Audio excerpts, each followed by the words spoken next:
Bien, bonjour à toutes et à tous. Merci pour votre présence aujourd'hui. Merci d'être venus. On est donc ensemble pour 6 semaines et le cours de cette année va être consacré à une question qui est en fait une question très, très simple à énoncer. La question c'est à quoi ressemblerait notre monde si on vivait dans un espace, non pas à 3 dimensions d'espace, mais à 2 dimensions seulement. Alors, c'est une question qui, en fait, s'est posée à de multiples reprises dans l'histoire intellectuelle. Peut-être le premier à avoir vraiment formalisé cette question, c'est en fait un auteur anglais qui était un pasteur, Edwin Abbott, à la fin du XIXe siècle, où il a écrit un livre, petit livre qui est vraiment merveilleux, je vous le conseille à tous, qui s'appelle Flatland, dans lequel, en fait, il se posait la question d'un point de vue sociologique, c'est-à-dire comment est-ce qu'une société composés d'êtres vivants, pourraient se développer si ces êtres vivants étaient bidimensionnels, c'est-à-dire comment est-ce qu'ils se reconnaîtraient entre eux, comment est-ce qu'ils s'organiseraient. Alors ensuite, on peut poser la question du point de vue biologique, est-ce que les êtres vivants pourraient développer un métabolisme à 2 dimensions? C'est une question intéressante, je ne vais pas aborder cette question biologique, et moi je vais plutôt m'intéresser à la question de la physique, à savoir comment est-ce que les objets physiques qu'on connaît dans l'espace tridimensionnel, comment est-ce que ces objets pourraient se transposer dans un espace à 2 dimensions. Et là encore, c'est une question qui est ancienne. Le premier à l'avoir posée dans l'ère moderne, c'est Peierls, dans le courant des années 30. Et la manière dont Peierls formule la question, qui est celle qu'on va aborder dans ce cours, c'est partant des objets qui sont des objets ordonnés, qui apparaissent à basse température à 3 dimensions, par exemple les cristaux. Eh bien, est-ce que cet ordre qui apparaît à basse température, est-ce qu'il peut subsister si on était dans un espace bidimensionnel? Alors, je parle d'objets ordonnés, donc les cristaux, c'en est un bon exemple. Un autre exemple qu'on peut considérer assez simplement, c'est les aimants, où vous avez une assemblée de particules qui portent toutes un petit moment magnétique. À haute température, ces moments magnétiques s'ordonnent de manière désordonnée. À basse température, à 3D, les aimants s'ordonnent pour former un matériau ferromagnétique. Eh bien, est-ce que cette transition de phase subsisterait si on vivait à 2 dimensions? Alors, c'est une question qui a l'air académique, comme ça, intéressante mais académique. En fait, il faut bien comprendre que ces objets à 2 dimensions, ils ont une importance pratique. On les rencontre dans pratiquement tous les objets de la vie quotidienne, tous les objets modernes. Si vous prenez n'importe quel objet électronique, il y a sûrement dans cet objet électronique, un téléphone portable, un pointeur laser, il y a sûrement quelque part un endroit où la physique se passe à 2 dimensions. C'est le domaine des puits quantiques en électronique, où vous contraignez le mouvement des électrons à bouger dans un plan. Ça permet de faire des diodes laser, ça permet de faire des photodétecteurs, ça permet de faire des composants électroniques avec un bruit réduit. Donc, rien que pour ça, la physique à 2 dimensions est vraiment importante sur le plan pratique. Un autre exemple où la physique à 2 dimensions joue un rôle, ça reviendra dans les séminaires qui vont suivre ce cours, j'en dirai un mot tout à l'heure, c'est les supraconducteurs à haute température critique. Ces matériaux qui ont été découverts dans les années 80, pour le moment, on fait encore l'objet de débats sur leur modélisation théorique précise, mais il y a une chose dont on est sûr, c'est que la conduction de l'électricité dans ces matériaux se fait essentiellement de manière bidimensionnelle, donc c'est important de comprendre cette physique des supraconducteurs à 2 dimensions si on veut comprendre ces supraconducteurs à haute température critique. Et puis un dernier exemple, dont on ne va pas beaucoup étudié cette année, mais j'en dirai un mot aujourd'hui quand même, c'est le graphène. Ces feuilles de carbone, donc des monocouches, sont des objets a priori bidimensionnels, et donc c'est naturel de se poser la question de comment est-ce qu'ils peuvent apparaître dans notre espace. Alors le résultat de Peierls, donc dans les années 30, eh bien, c'était un résultat qui était négatif. C'est-à-dire que Peierls, à la question « est-ce que les objets ordonnés qu'on connaît à 3D peuvent exister à 2D », eh bien, Peierls avait apporté une réponse négative. C'est-à-dire que ce qu'avait montré Peierls, c'est que les fluctuations thermiques, si vous êtes à température non nulle, ou alors les fluctuations quantiques, si vous êtes à température nulle, eh bien, ces fluctuations jouent un rôle accru quand on baisse la dimensionnalité de l'espace. La raison pour laquelle ça se produit, c'est simplement, c'est tout bête, et c'est ce qu'on va développer dans le cours d'aujourd'hui et ensuite dans les cours après, c'est que si vous êtes dans l'espace à peu de dimensions, 1 ou 2 dimensions, eh bien, finalement, vous avez moins de voisins que si vous êtes à 3D. Si vous êtes à 3D, c'est difficile pour un atome dans un cristal, par exemple, de ne pas se mettre là où il devrait être, parce qu'il se fâche avec tous ses voisins au-dessus, en dessous, à gauche, à droite, devant, derrière. Alors que si vous êtes simplement à une dimension, finalement, il y a moins de frustration de la part des voisins, donc c'est plus facile de bouger, de se mettre en dehors de l'endroit qui devrait être assigné si on avait un état ordonné. Donc, Peierls avait montré comme ça que ces fluctuations empêchaient l'apparition d'un ordre à longue portée, similaire à celui qu'on rencontre à 3D, comme l'ordre cristallin. Et le résultat de Peierls, donc énoncé dans les années 30, avait été généralisé dans les années 60 par Mermin-Wagner d'une part et puis Hohenberg d'autre part, avec des hypothèses qu'on va rencontrer dans la suite du cours, qu'on va préciser.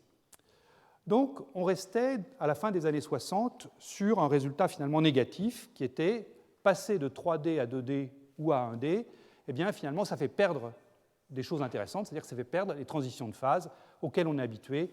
Un fluide devient un solide cristallin à basse température. Et une question qui s'est donc posée au tournant des années 60-70, c'est est-ce que le résultat Peierls, Mermin, Wagner, Hohenberg, est-ce que ce résultat entraîne une absence complète de transition de phase? Alors là, je précise, des transitions de phase donc, à deux dimensions, pour des systèmes avec une symétrie continue. C'est le cas d'un fluide qui a une symétrie de translation, et quand il devient un cristal, il brise cette symétrie continue.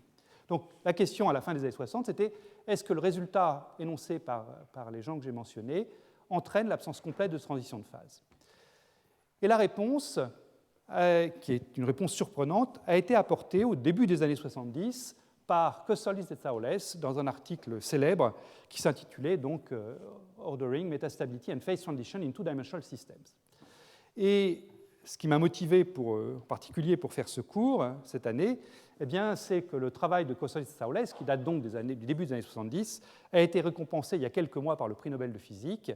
Le prix Nobel de physique 2016 a été attribué donc, à ces trois personnes, Kostolis, Thouless et Haldane, pour les découvertes théoriques des transitions de phase topologiques et des phases topologiques de la matière. Alors, il y a deux choses dans l'énoncé de ce prix Nobel. Le jury Nobel a mélangé deux notions qui, toutes les deux, se réfèrent à la topologie, mais qui sont néanmoins bien distinctes. La première, c'est ce qui va nous intéresser dans le cours de cette année, c'est le travail de Kostolis et Thouless, qui sont les transitions de phase topologiques. C'est les transitions de phase qui remplacent la transition de phase habituelle qu'on rencontre à trois dimensions. Un liquide devient un cristal. Et puis, il y a un autre élément dans l'intitulé du prix Nobel, qui sont les phases topologiques de la matière. Ça, je dirais, ça récompense peut-être plutôt le travail à la fois de Haldane et de Thouless. Ces phases topologiques de la matière, eh bien, c'est des choses qui sont en lien avec les féoles quantiques, qui datent un petit peu maintenant, enfin, début des années 80, et puis des choses beaucoup plus récentes, qui sont les isolants topologiques ou les supraconducteurs topologiques, qui ont été découverts au cours des 10 dernières années. Alors ça, je n'en parlerai pas dans le cours de cette année, de cette matière topologique. Ça fera peut-être l'objet du cours de l'an prochain. Mais pour l'instant, pour le cours de cette année, on va se concentrer sur la première partie de la récompense Nobel, qui est donc cette transition de phase topologique. C'est le travail de Kostolis et Thouless du début des années 70 et qui a ensuite été prolongé par beaucoup d'études qu'on va passer en revue. Alors, avant de commencer vraiment à faire de la physique, une question qu'on peut se poser, c'est donc pourquoi est-ce que la topologie apparaît? Qu'est-ce que la topologie vient faire là-dedans? Elle figure deux fois dans la phrase du jury Nobel. Qu'est-ce que la topologie vient faire là-dedans? Ce n'est pas du tout évident, parce que la topologie, c'est finalement une discipline mathématique assez abstraite pour ceux qui l'ont étudiée à l'université. C'est essentiellement une discipline dans laquelle on cherche à établir des équivalences entre des objets différents. Ces équivalences, elles sont fondées sur la forme, c'est-à-dire qu'une forme prise au sens mathématique abstrait du terme, c'est-à-dire qu'une classe d'équivalence au sens de la topologie, eh bien, c'est des objets qu'on peut déformer les uns dans les autres de manière continue sans passer par de singularités. Un exemple de classe d'équivalence topologique, qui va revenir dans un instant du point de vue de la physique, eh bien, c'est de considérer une surface fermée dans un espace à trois dimensions, par exemple une sphère, et puis la caractéristique topologique sera le nombre dense, le nombre de poignées de cette surface. Donc si je prends une sphère, bien sûr, elle n'a aucune poignée, donc je vais la mettre dans la boîte des surfaces topologiques à 0 poignée. Et puis si je prends un ellipsoïde, eh ben, je peux déformer mon ellipsoïde en une sphère, et l'ellipsoïde ira lui aussi dans la classe à 0 poignée. Si je prends maintenant un tore, lui, il a une anse, il a un trou intérieur. tout comme une tasse de café ordinaire. Et donc ça ira dans la classe topologique des objets à une poignée. Et puis, on peut imaginer une tasse un peu plus sophistiquée avec 2 anses ou un double tore qui vont dans la classe G égale 2, etc. Donc voilà, ça c'est ce que la topologie a à nous offrir. Et le point important, qui va finalement faire le lien avec la physique, c'est que donc, si je veux prendre un objet ici et puis le passer de la boîte G égale 0 à la boîte G égale 1, eh bien, le seul moyen de le faire, c'est en passant par une singularité. Et si donc si j'évite ces singularités, eh bien, je peux dire qu'une classe donnée est protégée topologiquement, c'est-à-dire que je suis sûr de rester dans cette boîte-là si je ne passe pas par une singularité quelque part dans ma déformation.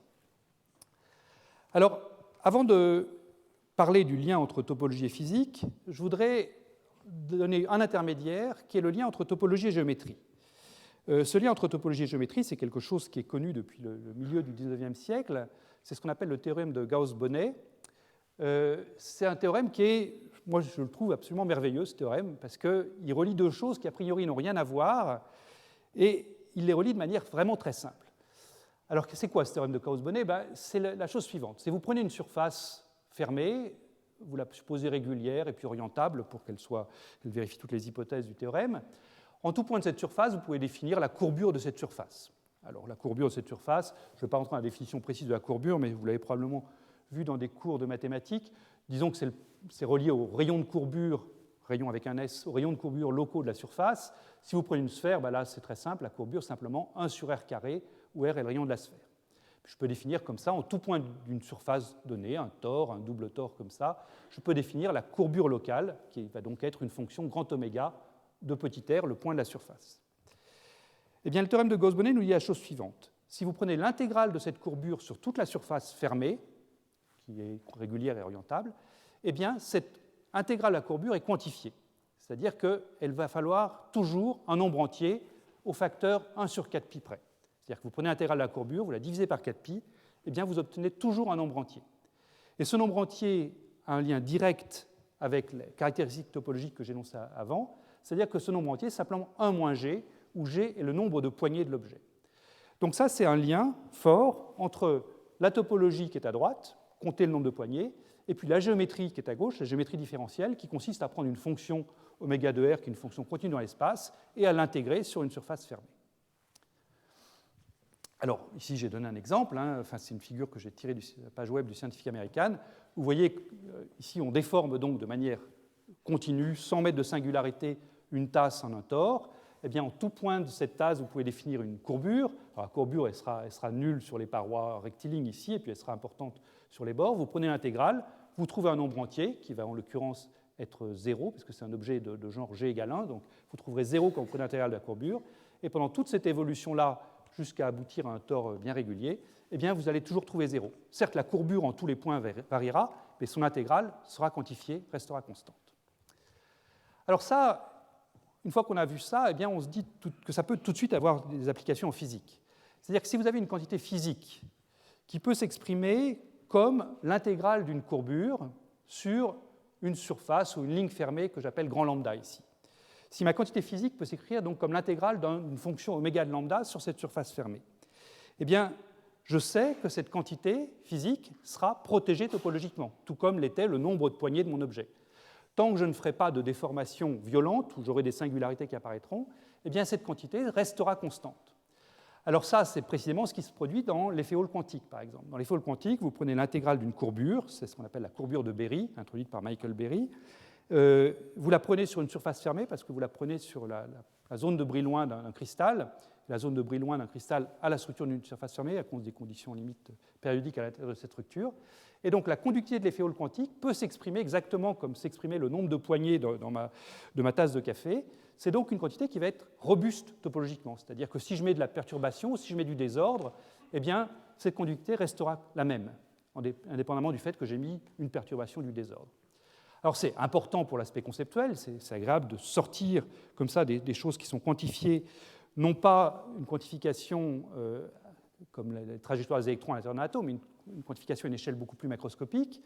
Et puis c'est également important pour l'aspect pratique, parce que puisque ça concerne des objets macroscopiques, eh bien, ça permet de réaliser comme ça des standards macroscopiques, parce qu'ils sont protégés topologiquement, on sait qu'ils seront invariants si je prends une réalisation dans un laboratoire puis une réalisation légèrement différente dans un autre laboratoire, et vous savez probablement tous que les pôles quantiques jouent un rôle essentiel dans la définition des unités électriques, par exemple. Et ça, c'est grâce à cette protection topologique qu'on peut avoir comme ça des choses qui sont des échantillons qui sont macroscopiques, mais néanmoins robustes d'une ville à l'autre sur la planète. Voilà, donc ça, c'était pour dire très généralement à quoi ressemblait cette protection topologique en physique. Et ce qui va nous intéresser à partir de la semaine prochaine, eh bien, c'est cette transition de Kosoy-Saoulès, c'est donc cette topologie qui va apparaître dans un gaz de Bose, dans un gaz de Bose à 2 dimensions, puisqu'on va s'intéresser essentiellement à ça dans ce cours, c'est-à-dire un fluide quantique qui bouge dans le plan XY. Et on va donc regarder comment est-ce que les idées de Kosoy-Saoulès, ces idées de transition de phase topologique peuvent apparaître. Alors, on va donc considérer, à partir de la semaine prochaine, un fluide de particules identiques de masse m. Ce fluide obéit à la statistique de Bose-Einstein. Je vais montrer, on va supposer, mais on va le justifier, qu'on peut décrire ce fluide par un champ classique, complexe, une sorte d'onde de matière, si vous voulez, mais ce sera valable donc quelle que soit la température du fluide.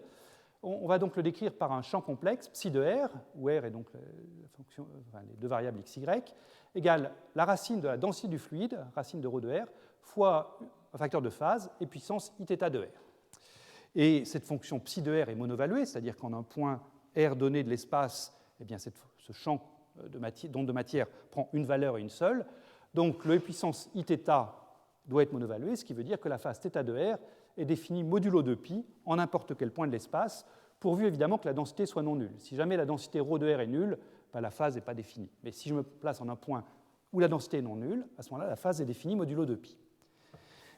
Et cette notion de phase définie modulo 2π, eh bien, ça vous donne presque immédiatement un invariant topologique, au même sens que le théorème de Gauss-Bonnet que j'ai énoncé tout à l'heure. Si vous prenez dans le plan XY, donc le plan dans lequel évolue mon fluide, un contour fermé, comme celui que j'ai dessiné ici. Et puis vous partez d'un certain point de ce contour ici, par exemple. Vous prenez donc la phase, je suppose que ma densité ρ de R ne s'annule pas sur ce contour. Donc la phase est définie sur n'importe quel point de la ligne ici. Vous prenez la phase qui est ici, vous trouvez une certaine valeur. Vous prenez la phase qui est juste à côté. Vous calculez l'incrément, donc θ2 moins θ1, donc ici c'est θ1, ici θ2. Calculez l'incrément θ2 moins θ1. Puis vous prenez un autre point, θ3 moins θ2, etc. Et vous prenez comme ça donc la somme de tous les petits éléments, toutes les petites différences de phase sur des petits segments. Et vous faites un tour complet et vous revenez. Eh bien, ce que vous pouvez voir tout de suite, puisque la phase est définie modulo 2π, c'est que la somme de tous ces petits éléments, multiplié par dr, va vous donner, donc l'intégrale de gradient θ de R dr, vous donnera, pas forcément 0, parce que, encore une fois, la phase est définie modulo 2π, mais 2π fois un entier. C'est-à-dire que je ne peux pas trouver autre chose que 2π fois un entier, sachant que je pars d'un point et je reviens au même point après avoir fait un tour comme cela. Donc, vous avez immédiatement un bonus de cette description en termes de champ classique, psi de R, de mon fluide, c'est que vous avez un invariant topologique qui apparaît, qui est l'intégrale du gradient de la phase sur n'importe quel contour fermé, pourvu que la densité ρ de R ne s'annule pas sur ce contour, parce que je veux que la phase soit bien définie. Voilà, donc ça c'est, je dirais presque, ça vient, comme je dis, un bonus, ça vient immédiatement avec cette description en termes de psi de R. Alors ça a l'air très mathématique, dit comme ça, mais ça se transcrit immédiatement en termes physiques, parce que quand on prend une onde de matière comme ça, qui est donc en puissance iθ, eh bien la première chose qu'on apprend en mécanique quantique, presque, c'est le courant de probabilité, et on apprend qu'il y a un champ de vitesse associé à une fonction d'onde. Ce champ de vitesse V de R, c'est simplement, un quotient multiplicatif h bar sur m près, le gradient de la phase. Donc, dire que la circulation du gradient de la phase est quantifiée en multiples n fois 2π, eh bien, ça revient à dire que quand vous prenez un champ d'onde de matière décrit par un psi de R, eh bien, la circulation de la vitesse sur n'importe quel contour fermé sur lequel, encore une fois, la densité ne s'annule pas, eh bien, cette circulation de la vitesse est également quantifiée et sera donc un entier petit n fois 2π h bar sur m. Voilà. Et donc ça, c'est là où la topologie va apparaître de manière naturelle dans cette description d'un champ d'onde de matière. Alors, j'ai toujours dit qu'il fallait que la densité ne s'annule pas pour avoir cette chose-là.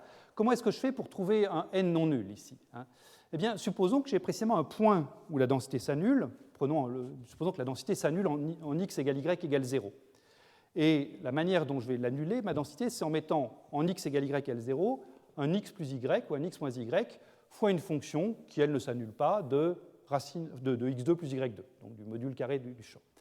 Et bien à ce moment-là, le psi de r que je vais construire si je prends cette forme-là, le psi de r que je vais construire autour, là, donc sur mon contour C, eh bien, x plus y, si je passe en coordonnées polaires, je peux l'écrire r fois e puissance plus ou moins i phi, fois cette fonction f de R2.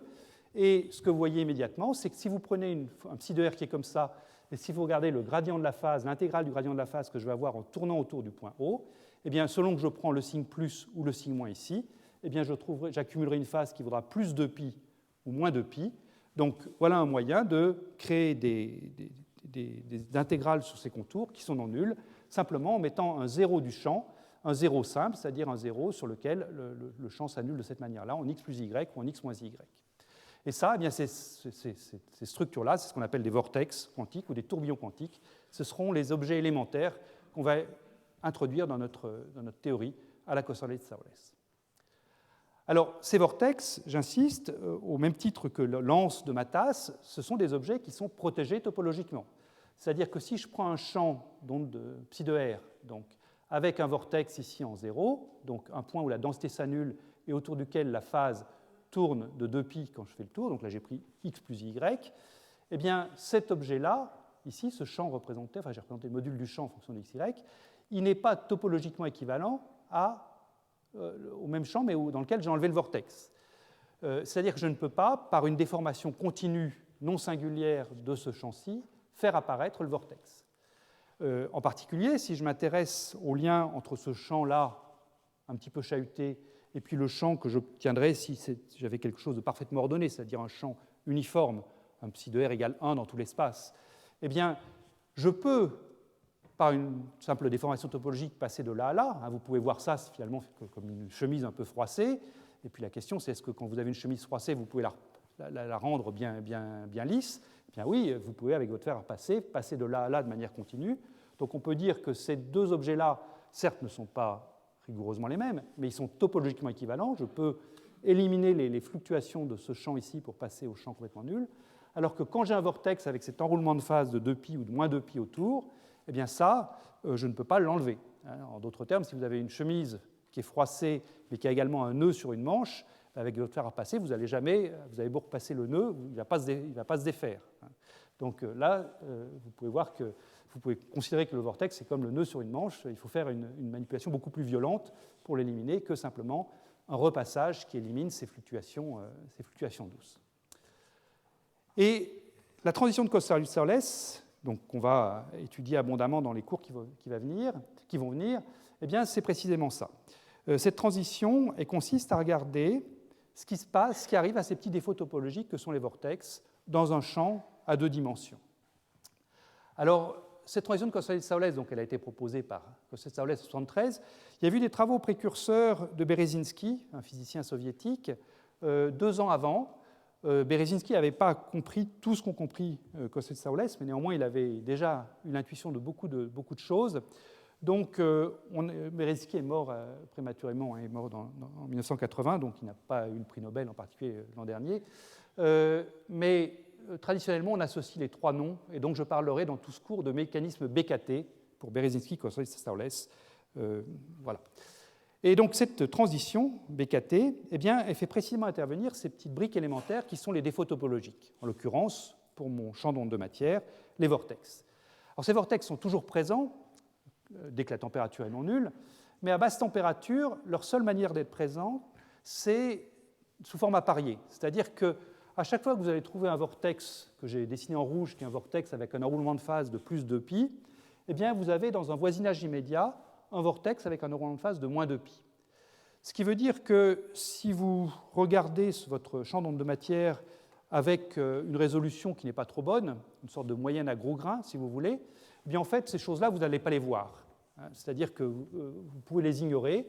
Le repassage dont je parlais tout à l'heure pour ma chemise froissée va fonctionner. Donc cette chose-là, vous pouvez la voir comme étant grosso modo équivalente à un champ d'onde de matière sans vortex du tout. Donc c'est un état qui topologiquement est ordonné, même s'il ne l'est pas vraiment, parce qu'il y a quand même des vortex. Et puis quand vous augmentez la température, et c'est donc ça qu'ont compris BKT, c'est qu'il y a une température critique à laquelle la distance entre les deux membres de la paire tend vers l'infini, donc les paires se dissocient, la distance moyenne entre les deux membres de la paire tend vers l'infini, les paires se dissocient, et vous avez à ce moment-là un plasma dans lequel vous avez des vortex positifs et des vortex négatifs qui vivent chacun leur vie. Et à ce moment-là, eh bien, vous perdez complètement l'ordre, vous avez un état qui est désordonné, qui ne peut pas être topologiquement remis sur l'état qui serait un champ complètement uniforme. Voilà. Donc c'est cette transition topologique qui va faire l'objet de cette série de cours. Donc, qu'est-ce qu'on va essayer de faire pendant ces 6 séances? Eh bien, dès aujourd'hui, ce qu'on va essayer de faire, c'est de mettre en place tous les outils pour comprendre le résultat de Peierls. Et puis ensuite, eh bien, on essaiera d'analyser le mécanisme BKT sur le cas du gaz de Bose et des vortex. Et on fera donc des développements théoriques au cours de ces séances. On essaiera aussi de voir pas mal de systèmes physiques sur lesquels ces choses-là ont été vues, plusieurs exemples de systèmes bidimensionnels. Aujourd'hui, on verra les liquides colloïdaux qui ont été étudiés beaucoup dans le groupe de Constance, de Maret et Keim. On verra des transitions vues sur des photons dans des cavités électromagnétiques.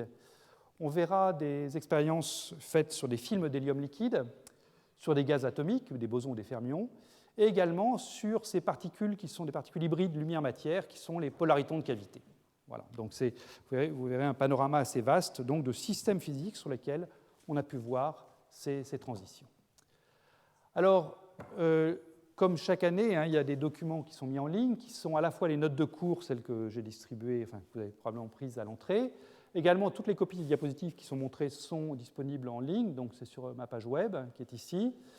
Ce qu'on a mis en place cette année, c'est une liste de diffusion. Donc, si vous voulez recevoir les annonces concernant ce cours, vous pouvez vous inscrire à cette liste de diffusion. Il suffit d'envoyer un mail avec comme sujet subscribe, share AR pour Atomes et Rayonnement Institut de Physique du Collège de France, enfin IPCDF.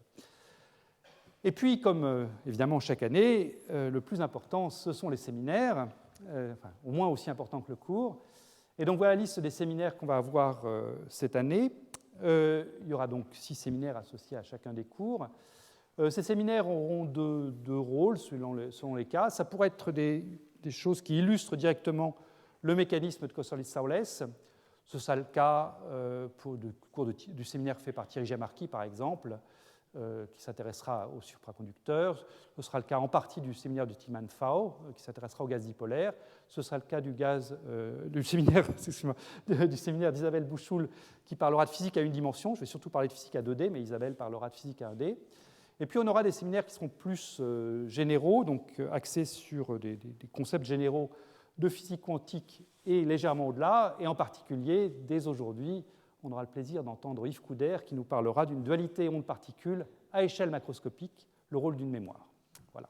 Et ce sera suivi la semaine prochaine d'un séminaire de Klaus Møllmer sur l'ingénierie d'état quantique et un séminaire ensuite d'Alexia Ofev sur une nouvelle interprétation de la physique quantique, contexte, système et modalité. Alexia nous décrira ça, c'est quelque chose qu'a développé avec Philippe Grangier. Voilà, donc ça c'était une introduction générale à ce cours, et je voudrais maintenant donc aborder le premier cours qui va être consacré finalement aux arguments de Peierls, les arguments que Peierls avait développés dans les années 30, à leur généralisation par Merwin Wagner et Hohenberg dans les années 60, et puis des expériences récentes qui ont illustré ces concepts. Donc, commençons par l'argument de Peierls, et on va commencer par quelque chose de très simple, qui est directement tiré d'un article de Peierls, qui est ce qui se passe à une dimension, et ce qui se passe à une dimension vu de manière très heuristique, c'est ce que j'ai appelé l'empilement de défauts. Donc, je considère une chaîne d'atomes que je vais décrire classiquement. D'accord ? Là-dedans, pour l'instant, il n'y a pas de mécanique quantique dans ce que je vais dire. Je prends une chaîne d'atomes, je suppose que ces atomes interagissent par un potentiel binaire. Ce potentiel U de x en fonction de x est un potentiel qui a donc attractif à longue portée, répulsif à courte portée, avec un minimum en x égale a. Et ce potentiel, eh bien, je le caractérise essentiellement par sa courbure au voisinage de x égale a, donc ce que je vais appeler kappa, d2x sur dx2. C'est ce qui me donne finalement, ce qui va me déterminer avec la masse des atomes, la période des petites oscillations au fond de ce puits.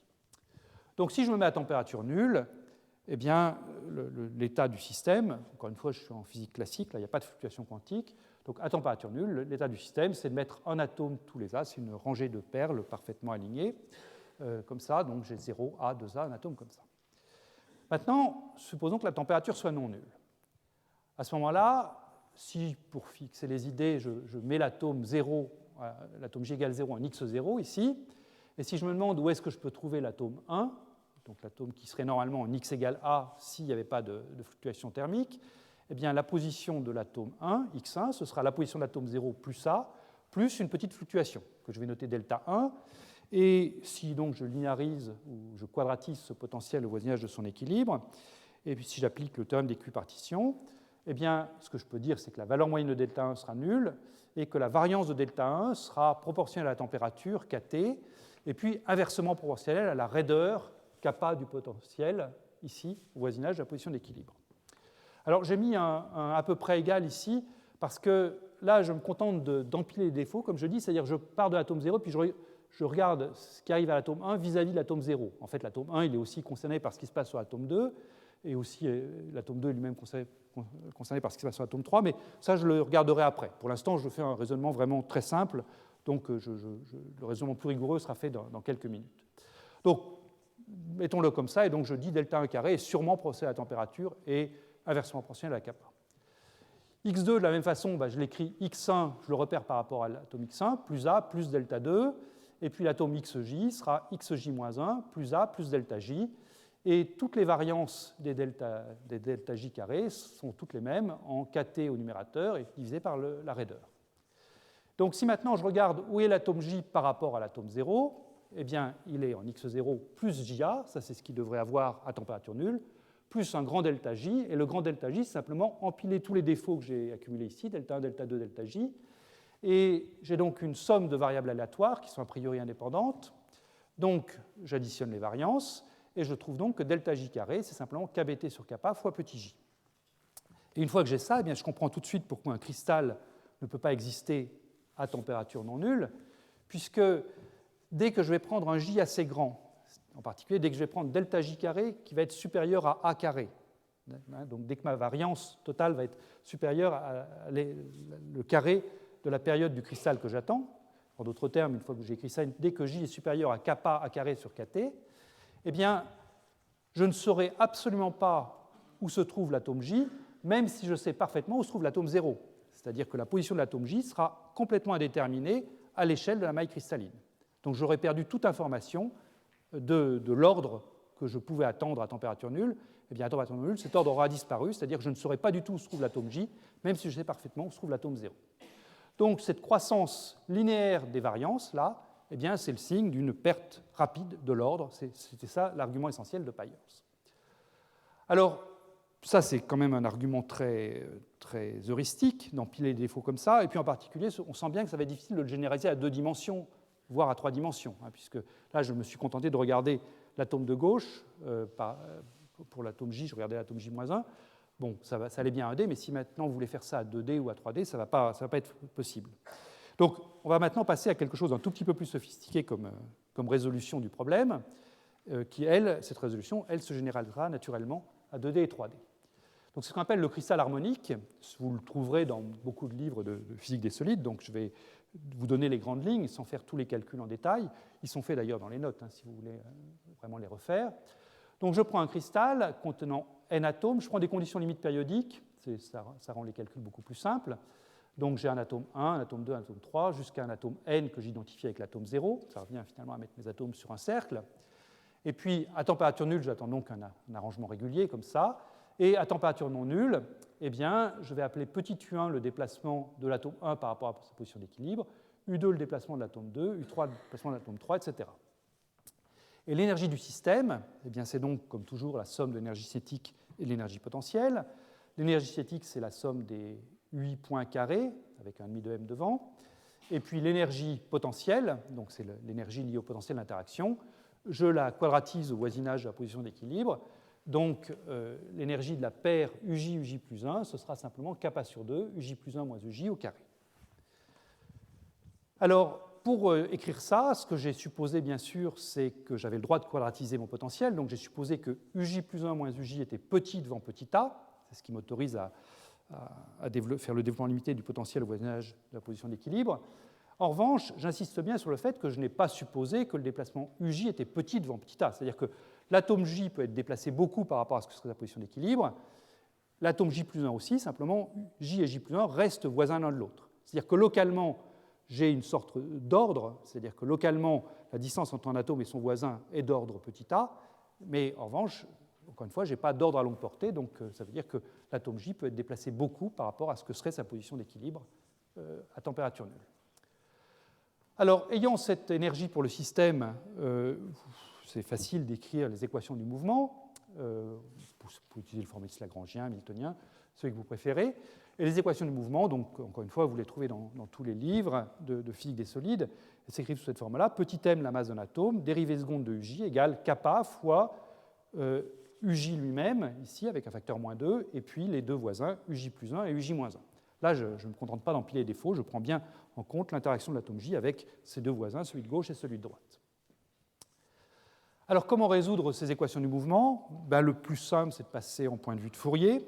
Si vous voulez, ça consiste à développer les perturbations, les petits déplacements UJ en ondes planes. Donc j'introduis Q, le vecteur d'onde Q, je devrais plutôt l'appeler nombre d'ondes, parce que je suis à une dimension, mais ce sera un vecteur d'onde à 2D et à 3D. J'introduis donc ce nombre d'ondes ou ce vecteur d'onde Q, et j'appelle UQ chapeau, la transformée de Fourier DUJ, pour le nombre d'ondes Q, donc 1 sur racine de n, somme des J des puissances IQ grand XJ. Grand XJ, c'est juste la position d'équilibre de l'atome J, moins IQ XJ fois UJ. Et quand on fait ça, donc le nombre d'ondes est quantifié, il varie entre moins pi sur A par pas de 2pi sur NA. Et pour chaque nombre d'ondes, eh bien, j'ai une équation de mouvement qui est indépendante. C'est l'intérêt de passer en point de vue de Fourier, c'est que vos grand N équations couplées se transforment en grand N équations indépendantes du type dérivée seconde de UQ chapeau plus oméga Q carré UQ égale 0. Et donc, quand on fait ça, on voit apparaître donc, des pulsations oméga Q associées au nombre d'ondes Q. Et la valeur d'oméga Q, là encore, je saute quelques étapes de calcul, mais ce n'est vraiment pas méchante. Oméga Q, c'est 2 fois racine de kappa sur m fois sinus QA sur 2. Donc ça fait intervenir finalement les trois paramètres du problème. Kappa, la raideur du potentiel, m, la masse d'un atome, et petit a, la période du réseau à température nulle. Alors, ce qu'on va être souvent amené à faire, c'est linéariser cette relation de dispersion, cette relation qui relie nombre d'ondes et fréquences. Si je prends QA sur 2 petit devant 1, je peux remplacer le sinus par son argument.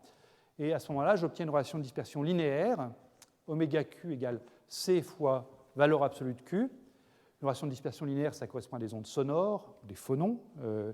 Et la valeur de la vitesse du son, petit c, fait intervenir, encore une fois, ces trois paramètres du problème, petit a fois racine de kappa sur m.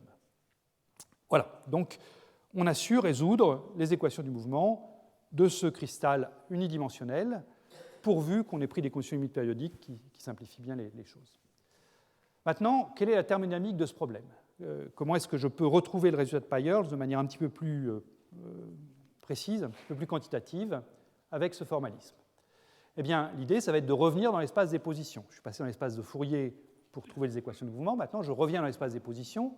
Donc, je prends l'atome 0, il a son déplacement U0 par rapport à sa position d'équilibre. Je prends l'atome J, il a son déplacement UJ, et je vais m'intéresser à la quantité UJ moins U0, et je vais regarder comment est-ce que cette quantité, sa valeur moyenne, sa variance, comment est-ce qu'elles évoluent en fonction de la distance entre l'atome 0 et l'atome J. Donc UJ, c'est simplement la somme des puissances IQJ fois UQ. U0, c'est la somme des 1, puisque je prends XJ égale 0 pour U0, les sommes des 1 UQ. Donc la différence UJ moins U0, ce sera ça, et puissance IQ XJ moins 1 fois UQ, avec un 1 sur racine de n devant, qui vient de la transformée de Fourier. Et puis, je vais prendre donc des moyennes à l'équilibre thermique. Alors, à l'équilibre thermique, j'ai vu que les UQ avaient tous des équations d'évolution indépendantes. C'était les équations d'évolution qui étaient... Pardon, je suis revenu trop loin en arrière. C'était ces équations d'évolution-là. Donc, les UQ sont des variables indépendantes. Donc tous les UQ sont indépendants ici, en particulier leur valeur moyenne à l'équilibre thermodynamique est nulle, mais leur variance ne va pas être nulle. Et comme ils sont décorrélés les uns des autres, eh bien, si je prends UQ, UQ', alors là je mets une étoile pour avoir... Les UQ sont des quantités complexes, donc il vaut mieux faire attention aux complexes conjugués. Donc je prends UQ, UQ' étoile, ça vaut 0 dès que je prends deux modes différents, Q différent de Q'. Et puis, la variance est non nulle à l'équilibre thermodynamique, donc là, ça c'est l'équipartition de l'énergie, mais exacte de ce point de vue-là. 1,5 de m oméga q carré UQ carré, valeur moyenne thermique, égale 1,5 de kT. Donc UQ carré, cette variance, est proportionnelle à la température et inversement proportionnelle au carré de la pulsation oméga q. Alors, injectons ça dans la quantité qui m'intéresse, qui est donc la différence entre les écarts de l'atome 0 et de l'atome J. Donc en valeur moyenne, Uj moins U0 sera nul, puisque tous les UQ sont nuls. Mais quand je prends le carré de Uj moins U0, donc je vais voir apparaître, quand je vais prendre le carré de cette somme, je vais voir apparaître des termes directs qui seront les UQ carrés, et puis des termes croisés qui seront des UQ, UQ'. Les termes croisés seront nuls à cause de cette relation-là, donc il me restera simplement les termes directs. Et quand je fais donc le calcul, là encore une fois, je le saute, enfin je saute quelques étapes, mais c'est assez facile de voir ce qui se passe. Le 1 sur racine de n au carré m'a donné le 1 sur n. Les UQ carrés ici, j'ai dit, sont proportionnels à la température kBT divisé par m, donc j'ai le kT sur m qui apparaît en facteur. Ensuite, j'ai le oméga q carré qui dépend de q, donc je le laisse dans la somme sur q, 1 sur oméga q carré. Et puis enfin, il y a un petit exercice de trigonométrie qui consiste à prendre le module carré de cette quantité-là. Et le module carré de cette quantité-là, ce n'est pas bien méchant à faire. Vous allez trouver que c'est 4 fois, c'est le 4 qui est là, sinus carré de q xj, l'argument ici, divisé par 2. Voilà. Donc là, faites-moi confiance, mais c'est de la trigonométrie élémentaire. Voilà. Et donc là, on se retrouve avec une somme à calculer.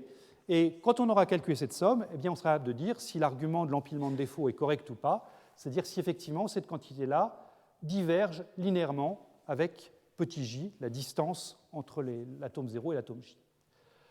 Alors pour calculer cette somme, il faut remplacer la somme discrète par une intégrale. Ça, je vais peut-être juste l'indiquer au tableau, je ne l'ai pas mis sur la diapositive, mais c'est quelque chose que je vais t'amener à faire souvent, donc peut-être aussi bien si je l'écris au tableau.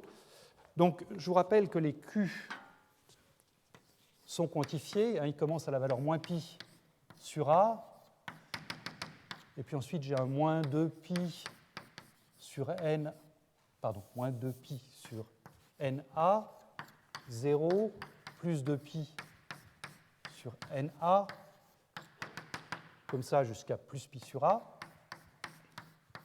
C'est-à-dire que l'écart entre deux valeurs consécutives, ils sont équirépartis, et l'écart entre deux valeurs consécutives, c'est donc 2pi sur na.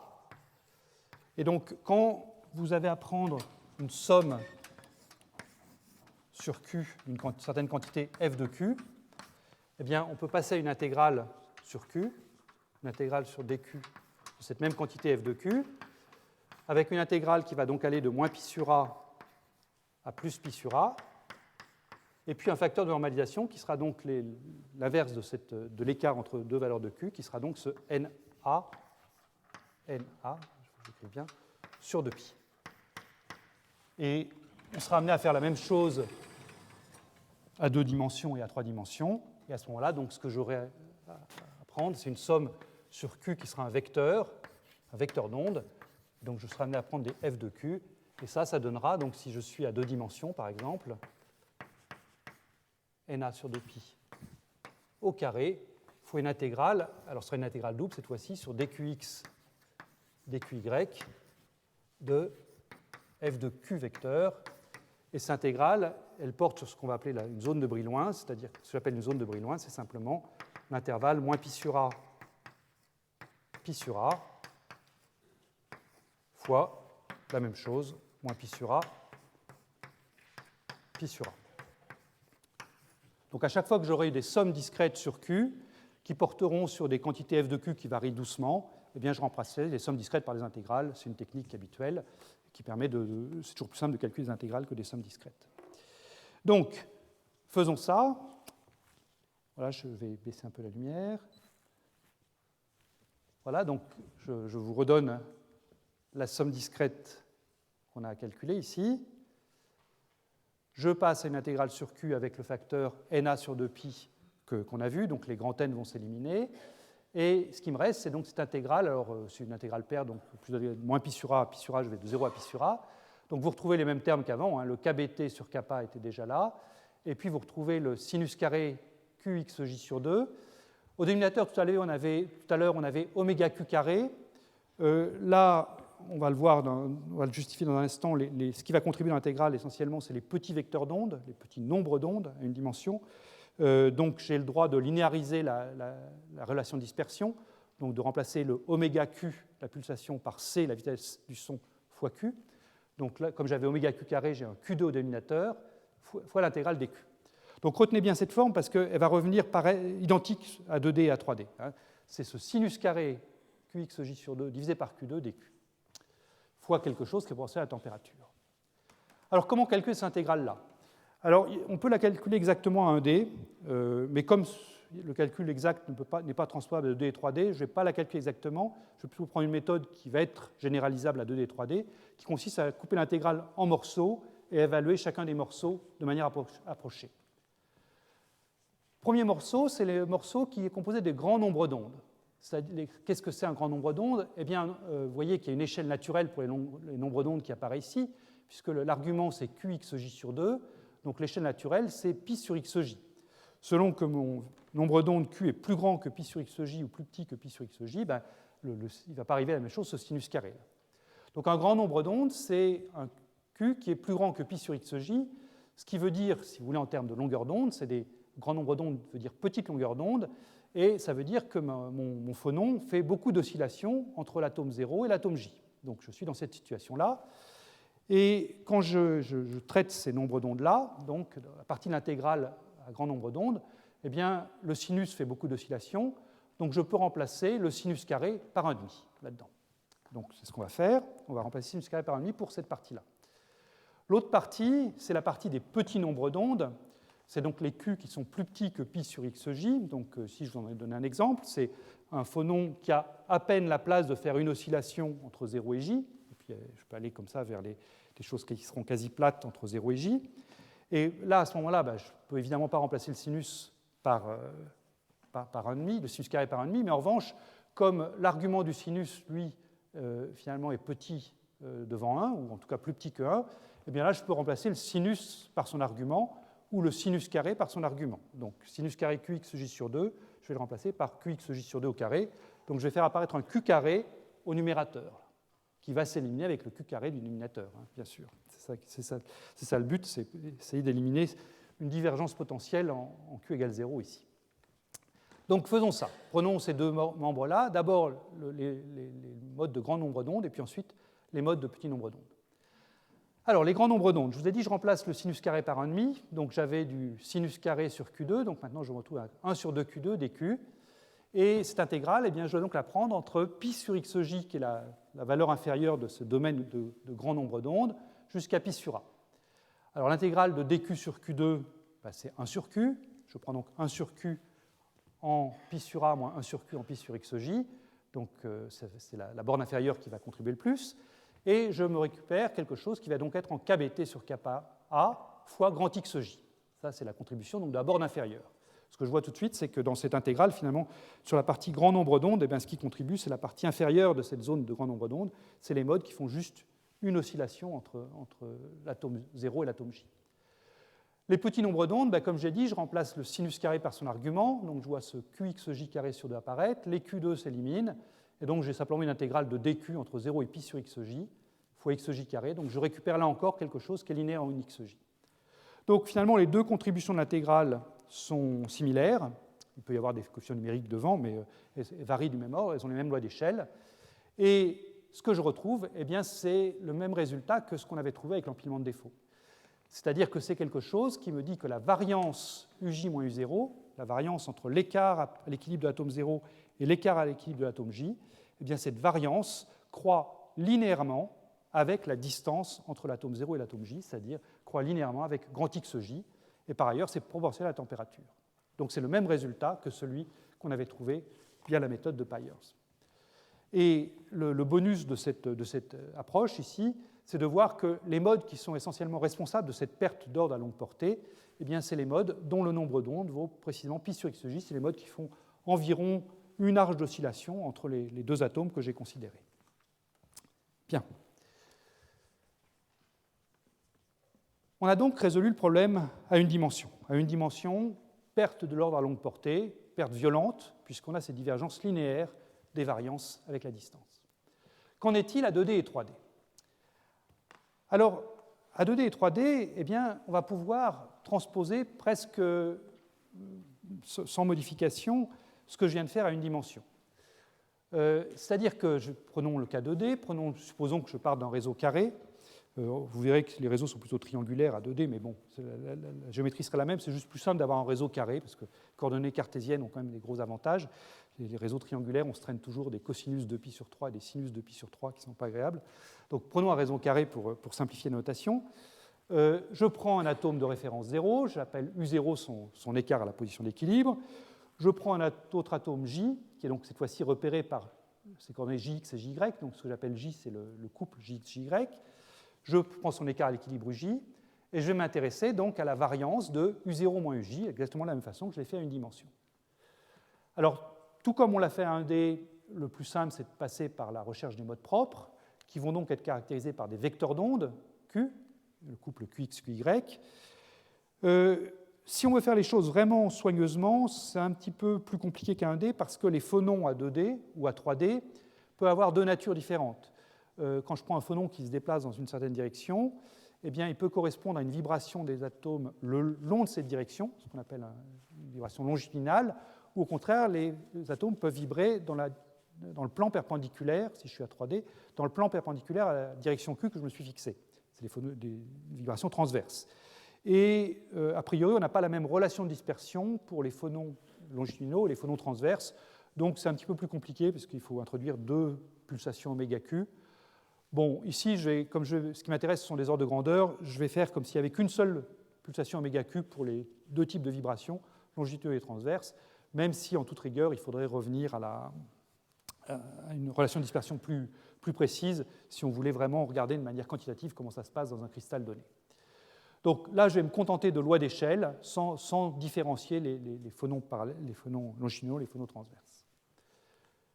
Alors, ayant dit ça, si on accepte ça, eh bien finalement, une transposition directe est possible, c'est-à-dire que la variance que j'obtiens pour mon Uj moins U0 carré, le déplacement de l'atome 0 et l'atome J, eh bien, ça va être quelque chose qui va toujours être proportionnel à la température, kBT sur kappa, ça vient de l'équipartition de l'énergie appliquée à chacun des modes de phonons pris séparément. Ces modes de phonons sont indépendants, donc je rapplique à chacun l'équipartition de l'énergie.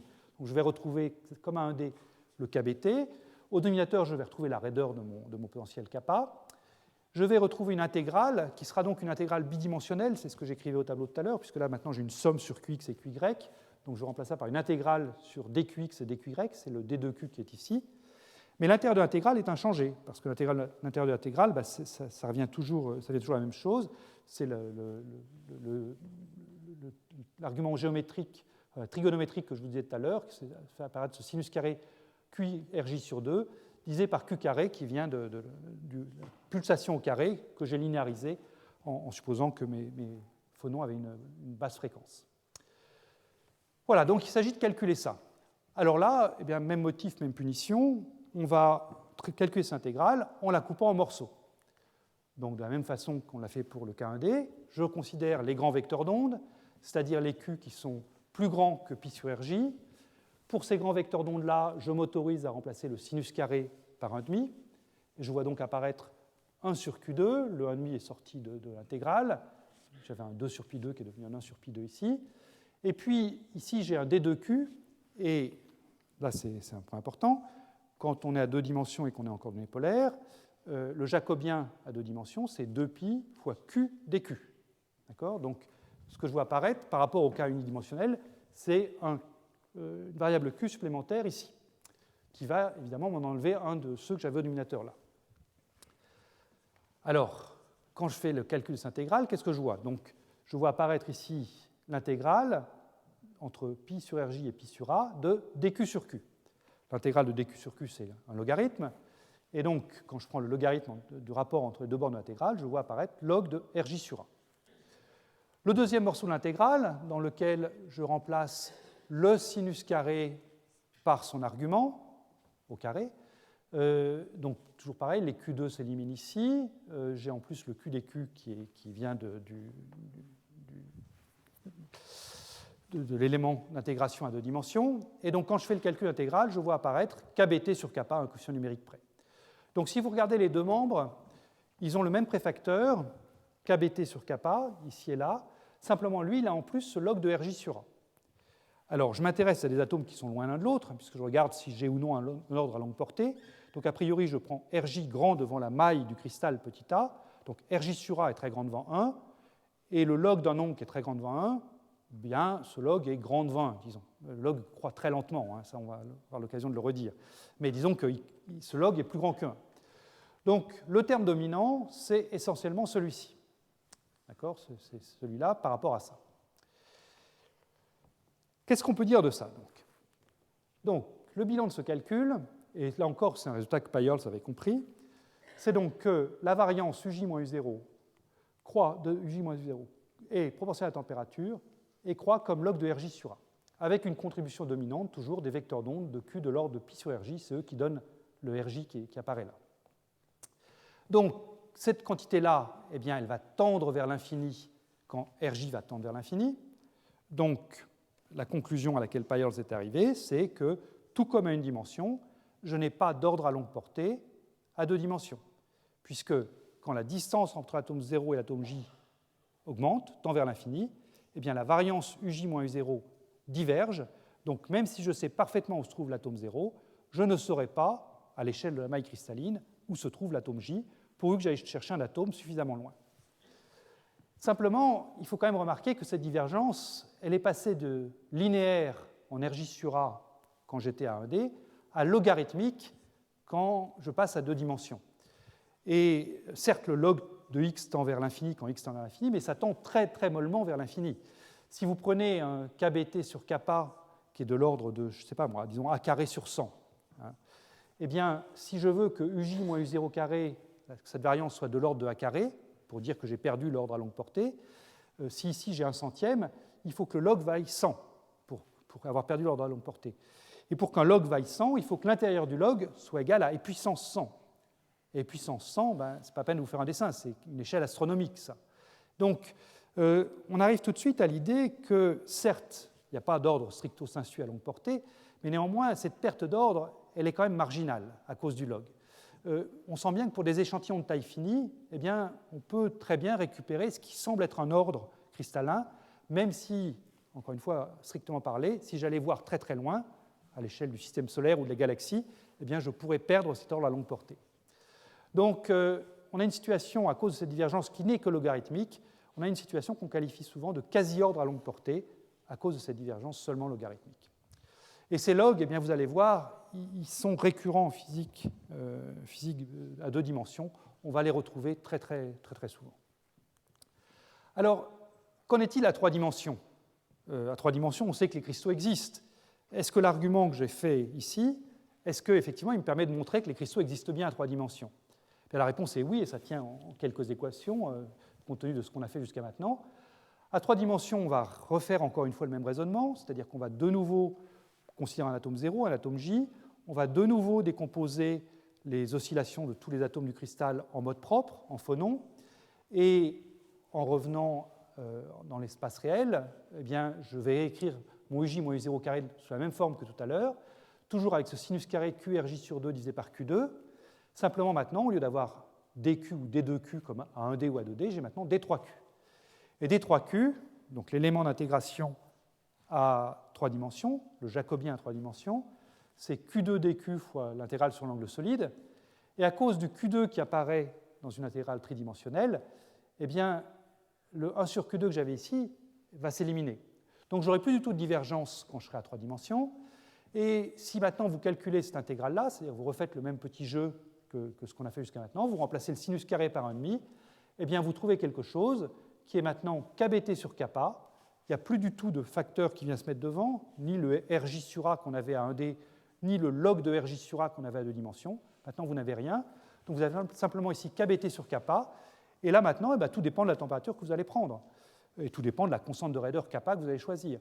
Si vous avez un kappa donné et que vous choisissez une température suffisamment basse pour que cette quantité-là, Uj moins U0 au carré, soit plus petite que A carré, la maille du cristal, significativement plus petite, disons 10% de A carré seulement, eh bien à ce moment-là, vous n'avez pas de perte de l'ordre cristallin à grande distance.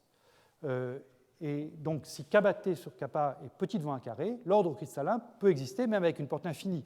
Vous pouvez prendre un atome 0 ici, un atome J arbitrairement loin, eh bien les Uj moins U0 carré sera petit devant A carré, le carré de la maille cristalline.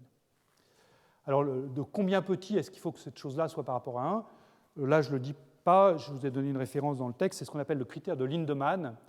Typiquement, ce qu'il faut, c'est que les fluctuations thermiques Uj moins U0, l'écart type, c'est-à-dire la racine carrée de cette chose-là, doit être, le critère de Lindemann nous dit que ça doit être entre 10 et 15% typiquement de la maille cristalline, jusqu'à partir de là, le cristal risque de fondre.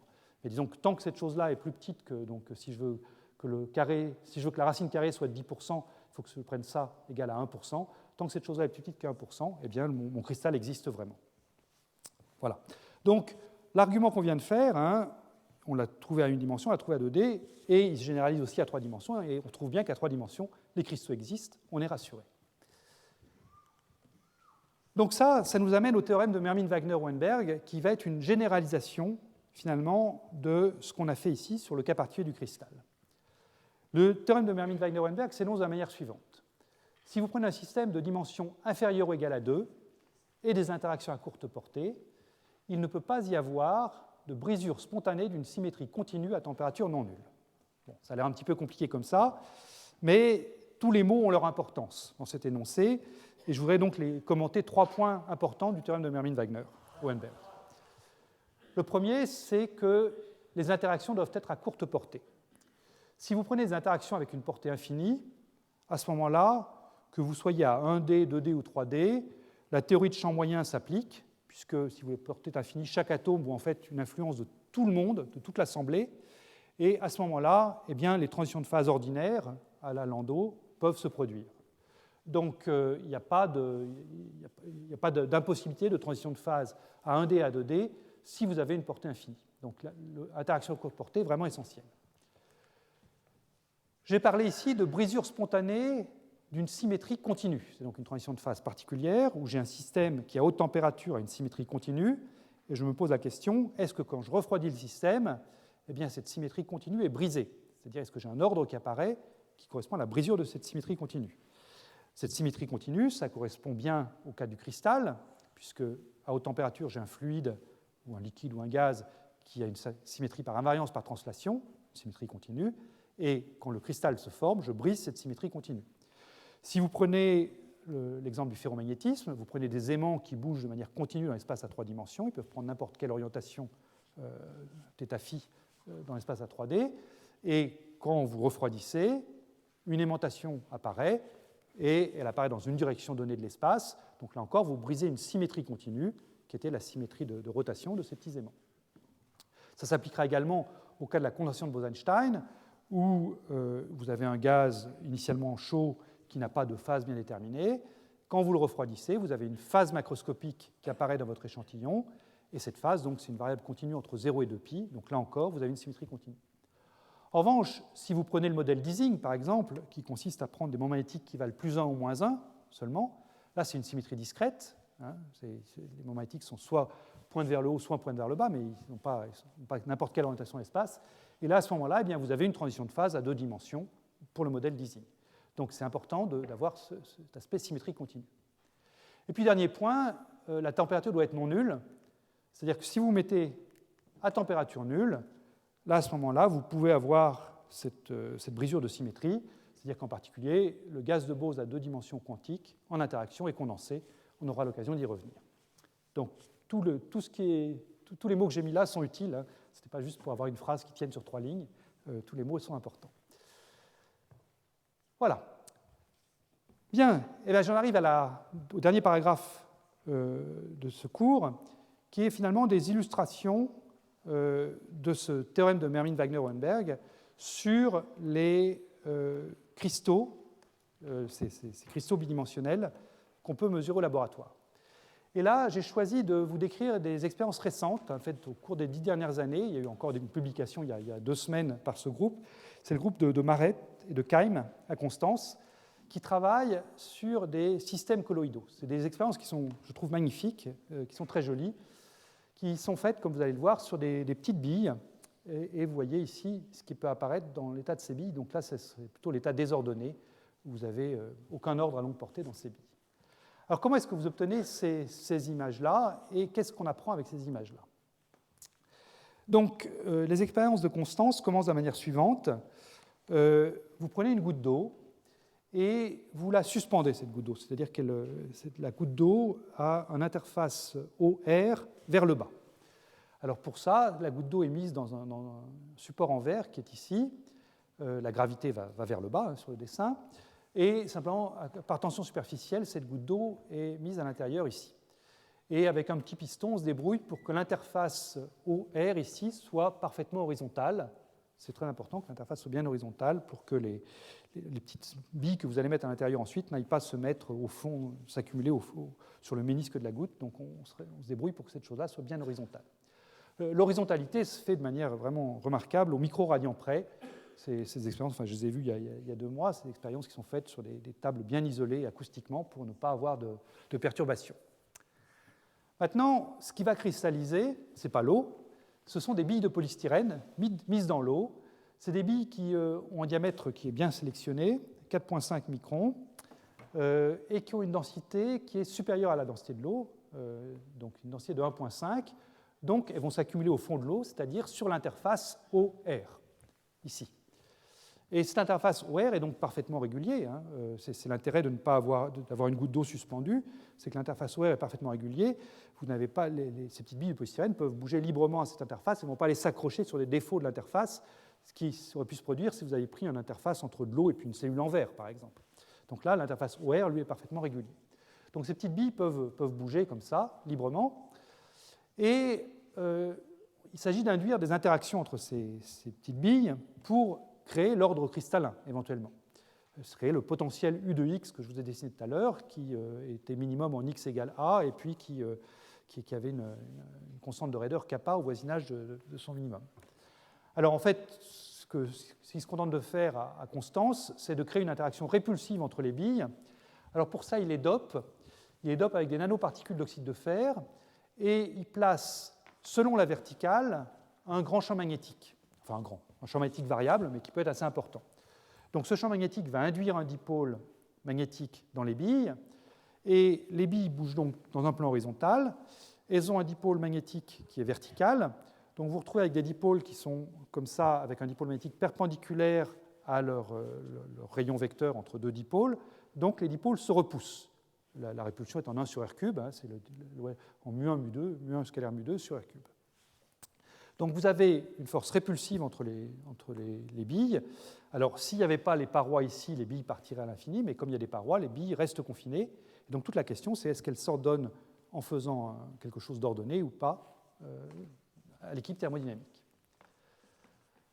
Alors pour ça, il faut regarder ce qui arrive à chaque bille. Donc on se sélectionne une fenêtre d'environ 1 mm par 1 mm. La goutte d'eau elle-même, je rappelle, a un diamètre de plusieurs millimètres. On sélectionne la zone centrale qui fait 1 mm sur 1 mm. Il y a à peu près 4000 billes dans cette zone, avec une distance moyenne entre billes de 15 microns. Je vous rappelle que le rayon de la bille, lui, est de l'ordre de 5 microns, donc les billes ne se touchent pas, hein, elles sont relativement éloignées les unes des autres, de 3 ou 4 fois leur rayon. On enregistre avec une caméra à haute résolution, enfin un dispositif d'imagerie à haute résolution, la position de chaque bille avec une précision submicrométrique, et typiquement on prend une photo toutes les secondes. Et les constantes de temps de ces manips sont vraiment remarquables, ça dure plusieurs mois, enfin plusieurs semaines, voire plusieurs mois. C'est-à-dire que quand vous faites une perturbation, vous changez la force d'interaction entre les billes, par exemple, eh bien, il peut falloir attendre plusieurs mois, au moins 1 mois, pour que le système atteigne sa nouvelle position d'équilibre. Pendant ce mois-là, il ne faut pas que quelqu'un claque la porte, parce que sinon, évidemment, ça secoue les billes et il faut tout recommencer. Donc, c'est des manips où il faut être patient. Hein. Donc, vous prenez des photos comme ça, et puis vous essayez de repérer des motifs, des structures là-dedans. Alors, on va rentrer plus dans les détails, mais vous voyez qu'ici, il y a certaines billes qui ont été coloriées. Toutes les billes ont la même couleur dans la manip, mais là, certaines billes ont été coloriées pour repérer certains défauts En particulier, vous voyez des défauts ici, comme ça, où vous avez deux billes coloriées en orange et deux billes coloriées en vert. Je vais vous expliquer dans un instant ce que veulent dire ces coloriages. Avant ça, je vous donne le paramètre de contrôle de l'expérience. Donc, on veut une transition de phase. Donc, ce qu'on aimerait varier, c'est la température. En fait, ce n'est pas simple de varier la température parce que les billes sont dans de l'eau, donc il ne faut pas que l'eau gèle, parce que si jamais l'eau gèle, évidemment, elles ne vont plus bouger, les billes, donc ce n'est pas intéressant. Mais heureusement, ce qui compte, comme toujours en physique, c'est un nombre sans dimension. En l'occurrence, le nombre sans dimension qui fait intervenir la température, c'est le rapport entre deux énergies.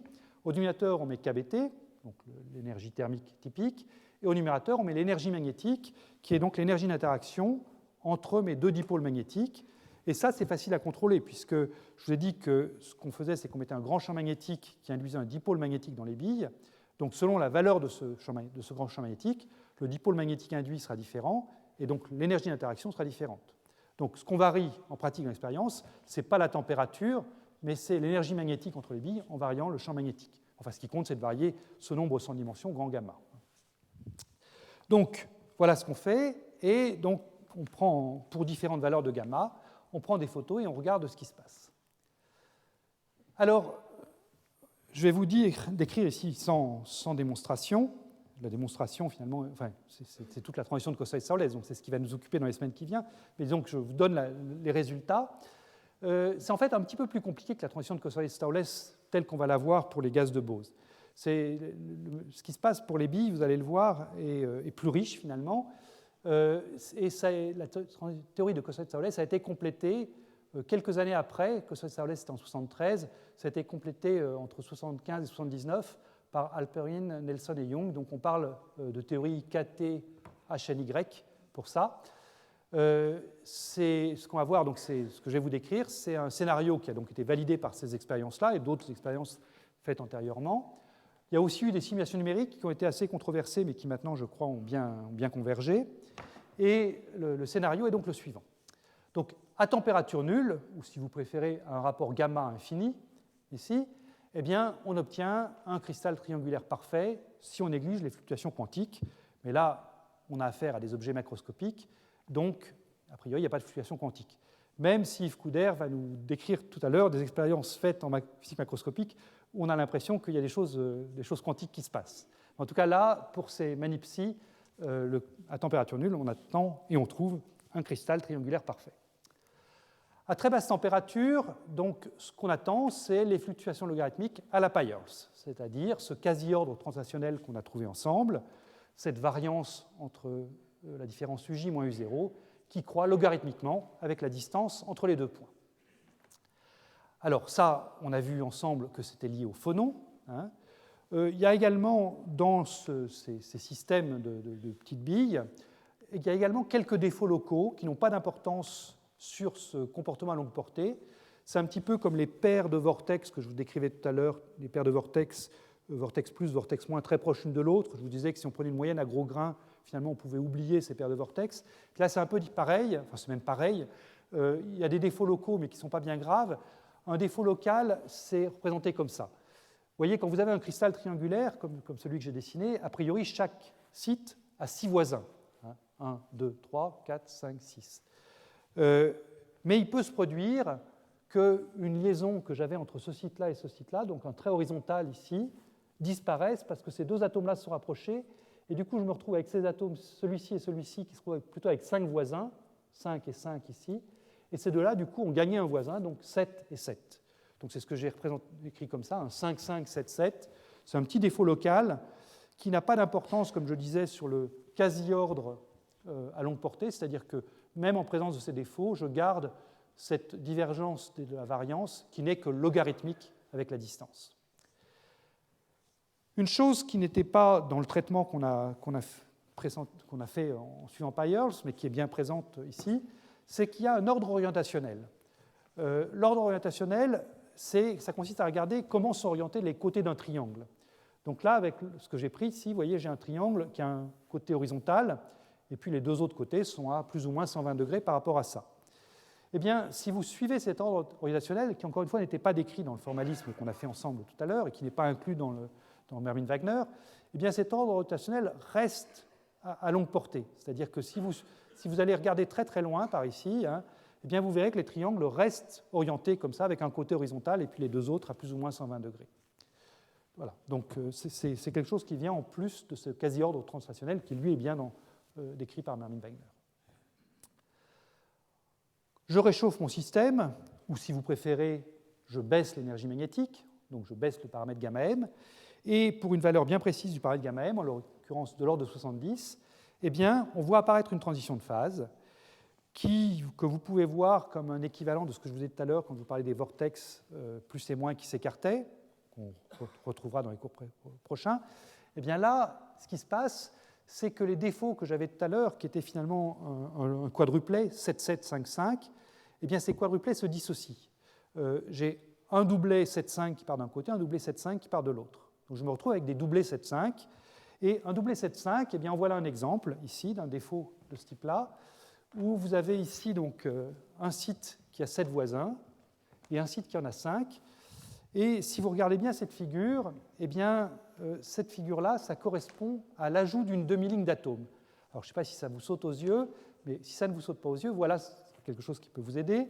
Si vous suivez maintenant les bords des triangles, vous voyez, ce bord-là, je le suis comme ça, ce bord-là, je le suis comme ça, et puis la ligne intermédiaire, elle, au niveau du défaut 7,5, eh bien, elle bifurque pour devenir 2 lignes. Alors, dès que vous avez quelque chose comme ça qui apparaît, vous perdez complètement le quasi-ordre logarithmique translationnel.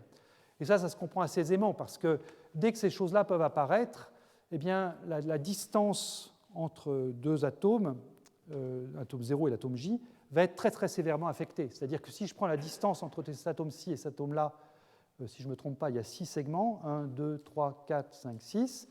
Et si je vais regarder de l'autre côté de la ligne, celui-ci et puis celui qui serait dans le prolongement, là, je vais me retrouver avec 7 segments et pas 6.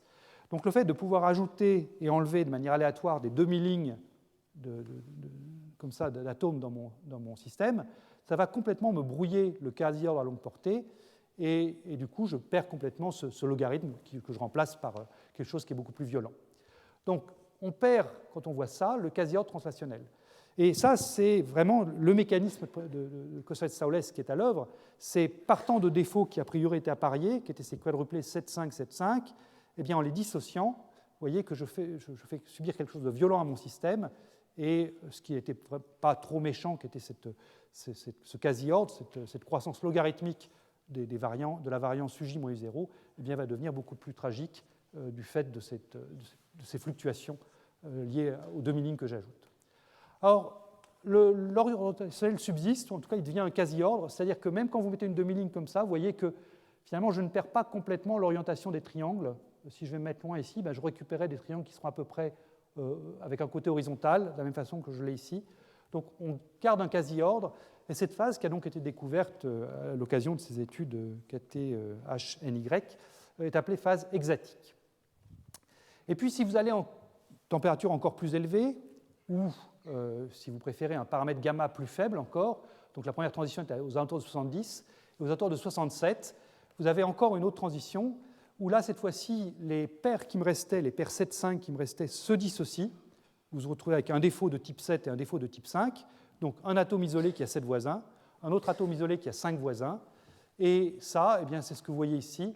Et là, alors à ce moment-là, vous perdez même l'ordre orientationnel, puisque quand vous avez comme ça un atome à 5 voisins, vous voyez que l'orientation ici, à gauche de ce site, n'est pas du tout la même que l'orientation à droite, qui est une rotation par plus pi sur 3, et ici, la rotation sera de moins pi sur 3, et donc si vous mettez ces défauts de manière aléatoire, là, vous perdez tout ordre, et la phase que vous obtenez, c'est vraiment un liquide à ce moment-là. Voilà, donc ça, c'est vraiment les scénarios tels qu'ils ont été compris et observés dans ces expériences faites avec des microbilles. Alors, pour terminer, je voudrais dire un mot du graphène, parce que le graphène, finalement, c'est probablement le matériau bidimensionnel auquel tout le monde pense quand on se dit est-ce qu'il y a des cristaux à 2 dimensions ? On a tous entendu parler du graphène, ces feuilles de carbone formant un réseau hexagonal. Et donc, quand on voit ça, eh bien, on peut se demander comment est-ce que finalement l'existence même du graphène est compatible avec le théorème de Mermin-Wagner-Hohenberg. Alors, il y a 2 réponses dans la littérature. Ces 2 réponses ne sont pas incompatibles l'une avec l'autre, hein. Une qui est plutôt pratique et l'autre qui est plus fondamentale. La réponse pratique, c'est que si vous prenez la raideur des liens qui existent entre les atomes de carbone adjacents dans le graphène, eh bien finalement, cette raideur est très élevée, donc le coefficient KBT sur kappa que j'ai vu apparaître est tout petit, et du coup, si vous regardez sur quelle échelle de distance est-ce que le logarithme va devenir significatif, eh bien vous trouvez des échelles de distance qui sont très très longues. Je donne des références dans les notes pour tout ça. Donc du coup, comme finalement avec le graphène, on a affaire toujours à des échantillons qui sont de taille pas très grande, hein, c'est de l'ordre ça dépasse quelques microns, quelques dizaines ou centaines de microns, pas plus. Eh bien, finalement, sur ces échantillons de taille finie raisonnables, eh bien, on peut voir un ordre cristallin sans pour ça être en contradiction avec le théorème de Mermin-Wagner. Simplement, le théorème de Mermin-Wagner ne s'appliquerait qu'à des échelles de distance beaucoup plus grandes. Donc ça, c'est le premier type de réponse qu'on voit dans la littérature. Deuxième type de réponse, encore une fois non contradictoire avec le premier, c'est le fait que le graphène, finalement, n'est pas à vraiment parler un système bidimensionnel. C'est-à-dire qu'une feuille de graphène explore l'espace à trois dimensions. Si elle est libre, cette surface de graphène est plissée, hein, et le fait que la surface se plisse fait que vous avez des fluctuations de hauteur, en même temps que vous avez les phonons qui sont les déplacements parallèles à la surface, vous avez des fluctuations de hauteur, et ces fluctuations de hauteur, si vous allez regarder les termes non linéaires, se couplent aux phonons, et le couplage entre les fluctuations, disons, verticales et les fluctuations horizontales, pour parler vite, entre les fluctuations de hauteur et puis les fluctuations parallèles à la surface, eh bien, ça vient vous mettre une composante effective à longue portée entre deux atomes qui sont ici, par exemple, et là. Et dès que vous mettez une composante à longue portée, eh bien, le théorème de Mermin-Wagner ne va plus s'appliquer, ça je l'ai déjà dit. Et donc, du coup, il y a toute une série d'articles qui disent que finalement, il ne faut pas du tout être inquiet, même sur le plan formel, avec le théorème de Mermin-Wagner pour le graphène, parce que vous avez de toute façon, de manière effective, une interaction à longue portée du fait de ces couplages qui font que le théorème ne s'applique pas. Mais même s'il s'appliquait, de toute façon, je crois que vu la taille des échantillons, on n'a pas non plus à être inquiet. Voilà, donc le graphène subsiste indépendamment de ce qu'on a vu aujourd'hui. Donc, je conclus sur ce cours. Ce qu'on a vu aujourd'hui, c'est quoi? C'est donc, on a vu en détail le résultat de Peierls. Je vous ai donné sa généralisation par Mermin-Wagner et Hohenberg. Je n'ai pas fait la démonstration générale du théorème de Mermin-Wagner qui prendrait presque 1h30 à elle toute seule, parce qu'elle est quand même assez formelle.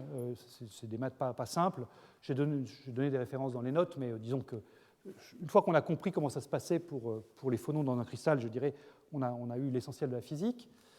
La conclusion, c'est la suivante. À température non nulle, il n'y a pas d'ordre translationnel en dimension réduite à longue portée. C'est la contribution des phonons qu'on a regardée aujourd'hui. C'est elle qui est dominante à basse température.